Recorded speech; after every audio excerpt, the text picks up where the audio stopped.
Le journal de 6 heures présenté par Roman Oquet. Bonjour Roman. Bonjour à tous. C'était sa dernière nuit à Buckingham Palace.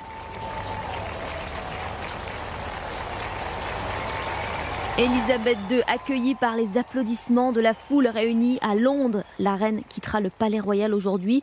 Une procession solennelle dans les rues de la capitale avant une arrivée à Westminster Hall, là où le cercueil sera exposé dès 16 heures et jusqu'à l'aube des funérailles prévues lundi.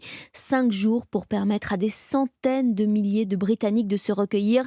8 kilomètres de queue et jusqu'à 35 heures d'attente, préviennent les autorités. Anaïs Cordoba, que pourront voir les privilégiés ? Eh bien, le cercueil va être exposé sur une estrade au milieu de l'immense et majestueux Westminster Hall.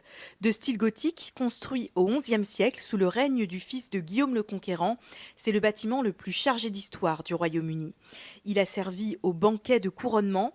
Les cercueils de plusieurs rois y ont été exposés avant leurs funérailles, ainsi que celui de Winston Churchill, l'un des 2 premiers ministres britanniques à avoir reçu cet honneur. Le cercueil d'Élisabeth II, lui, sera recouvert de l'étendard royal ainsi que de l'orbe et du sceptre, les 2 symboles du monarque. Des gardes d'unité d'élite de la reine se tiendront aux 4 coins de l'estrade en permanence et le public pourra venir se recueillir 24 heures sur 24 jusqu'à lundi matin quand le cercueil sera emmené à l'abbaye de Westminster pour les funérailles. Anaïs Cordoba, correspondante à Londres pour Europe 1.